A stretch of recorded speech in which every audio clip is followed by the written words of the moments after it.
নমস্কার, আশা করি আপনারা সকলে খুব ভালো আছেন। গতকাল ভিডিও দিতে পারিনি, পরশু জন্মাষ্টমী ছিল বলে। জানি মনটা কারোই তেমন একটা ভালো নয়, তবুও যেটুকু না করলে নয় সেই অল্প করেই জন্মাষ্টমীটা পালন করলাম আমরা। আপনারাও নিশ্চয়ই তাই। আজ আমি আপনাদের সাথে মাছের ডিমের ডালনা একটা রেসিপি শেয়ার করব। মাছের ডিমের ডালনা করার জন্য আমি প্রথমে কড়াইতে জল গরম বসিয়ে দিলাম, তাতে 1 চামচ হলুদ, 1 চামচ লবণ দিয়ে ভালো করে ফুটিয়ে ওতে ডিমটা দিয়ে হাফ মতো সেদ্ধ করে নিলাম। দিয়ে সেদ্ধ করে নিয়ে একটা ছাঁকনি দিয়ে ছেঁকে নিলাম। ডিমটা আমার আগের দিন আনা ছিল ফ্রিজে। ডিমটা যেহেতু অনেকটা পরিমাণ 400 গ্রাম মতো ছিল, সেই জন্য আমি কিছুটা পরিমাণ ডিমে কিন্তু মশলা না মাখিয়ে রেখে দিয়েছিলাম মাছের ডিমের টক করার জন্য। এখন আমি ডিমের সাথে সরু সরু করে কুচি কুচি করে কাটা পেঁয়াজ, কাঁচা লঙ্কা কুচি, আদা পেঁয়াজ রসুনের একটা বাটা এবং কিছুটা পরিমাণ লবণ স্বাদ মতো, 1 চামচ মতো হলুদ দিয়ে ভালো করে মেখে নিলাম। তখন এরপরে এতে আমি 1 চামচ জিরে গুঁড়ো, 1 চামচ ধনে গুঁড়ো মিশিয়ে নিলাম। তারপর আমি এতে লাল লঙ্কার গুঁড়ো 1 চামচ দিলাম, 1 চামচ গরম মশলার গুঁড়ো দিলাম, দিয়ে 2 টেবিল চামচ মতো বেসন দিয়ে ভালো করে মেখে নিলাম। কিন্তু তখন মেয়ে বললো, মা দেখো একটা ডিম ফেটে গেছে, এতে দেবে ভালো হবে। তখন সেই ডিমটাও ওর সাথে মিশিয়ে নিলাম ভালো করে। কিন্তু যেহেতু একটু জল জল মতো হয়ে যাচ্ছিলো, সেই জন্য আমি আরও 2 চামচ বেসন দিয়ে দিয়েছিলাম। এখন কড়াইতে তেল গরম করে, সাদা তেল দিয়ে গরম করে তাতে আমি ছোটো ছোটো বড়ার আকারে মাছের ডিমগুলো ভাজতে শুরু করলাম। মাছের ডিমগুলো এখন আমি মিডিয়াম টু লো আঁচে ভাজছি। প্রথমে আমি হাই আঁচে তেলটা গরম করে নিয়েছিলাম। এখন দেখুন এটা ব্রাউন কালার মতো করে ভেজে নিতে হবে। ভেজে সব ডিমগুলোই আমি এইভাবে ভেজে নিচ্ছি। এখন দেখুন এইভাবে আমার ডিমগুলো সব ভাজা হয়ে গেছে।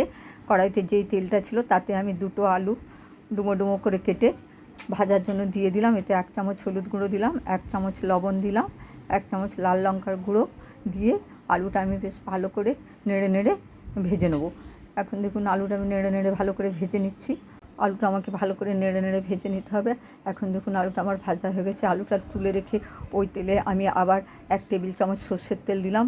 ওতে 5 ফোড়ন দিলাম, তেজপাতা দিলাম, শুকনো লঙ্কা দিয়ে তারপর আরও কিছুটা পরিমাণ পেঁয়াজ কুচি ছিল সেটা ওতে দিয়ে দিলাম। এতে লঙ্কা কুচিও দিয়ে দিলাম।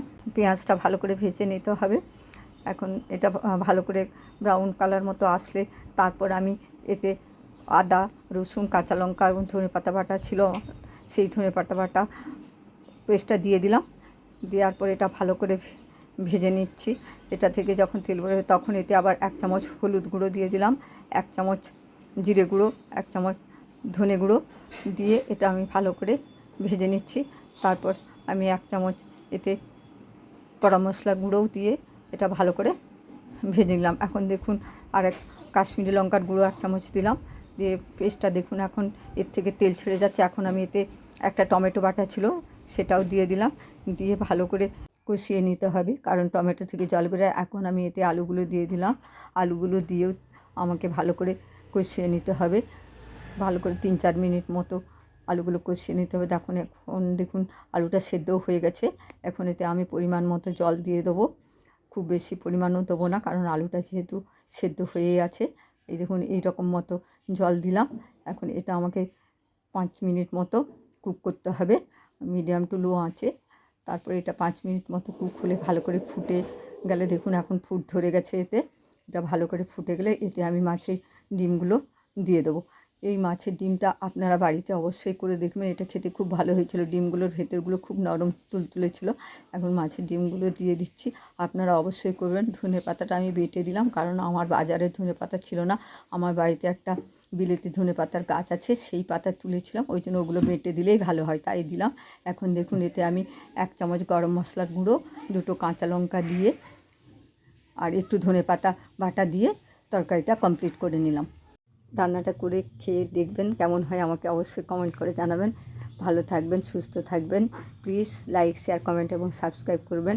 দেখা হবে পরের একটি ব্লগে।